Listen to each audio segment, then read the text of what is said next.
Sit back and relax. Tonight's spooky tale is Wanda's story. My experience was in 1992 in a little secluded village in Alaska of barely 200 people. My husband was working away at a logging camp for the winter, and I was home alone with my son. This particular night, I was playing solitaire at the table. I kept feeling like someone was watching me from behind. I turned to look. The wood stove was near the front door, and across the way was the bedroom that my son was sleeping in. I didn't see anything and thought that my mind was playing tricks on me. I shook my head, thinking I have to stop thinking like this. A few moments later, I felt it again. Something watching me. Despite my fear, I tried ignoring it. I turned my head around slowly to look, but again, I saw nothing. So I figured I was working myself up. I went back to my game and shuffled my cards to start another one. Then I felt it again. I told myself to stop freaking myself out. I was just scared as it's making me imagine things that aren't there. So I tried ignoring it, but I couldn't shake the feeling.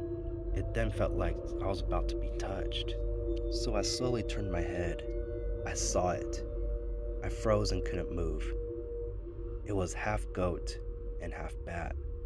The bottom half looked like goat legs bending backwards. The chest and arms were like a large bat, with its arms outstretched, with the thin skin connecting the arms to the body, and its head had horns. The entire body was black and shiny like a black raincoat. I don't know how long we sat there staring at each other. Then it started slowly walking towards the bedroom where my son was sleeping. I could hear its hooves slapping the floor with each step. I couldn't move until it was completely out of my sight. Then I jumped up and ran to my son's bedroom, ready to scoop him up and run out the door.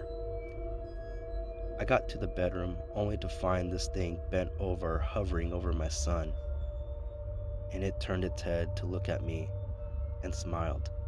I gasped in disbelief, then it disappeared.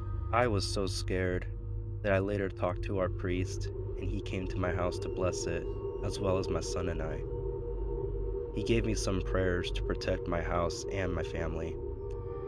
Then I had both my brother and sister-in-law come to stay with me until my husband came home. I was so terrified to talk about it for the fear of conjuring it back up, so I stayed quiet about it for years, never forgetting each detail. Then I slowly started opening up about it during storytelling. My body would shake just like it did the night it happened. Then one day, I came across the Yukon Ghost Story Facebook page and decided to publicly share my story.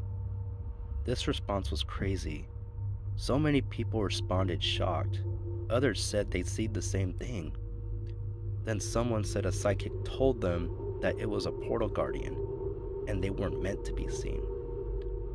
After that, my fear dissipated and I wanted to share my story.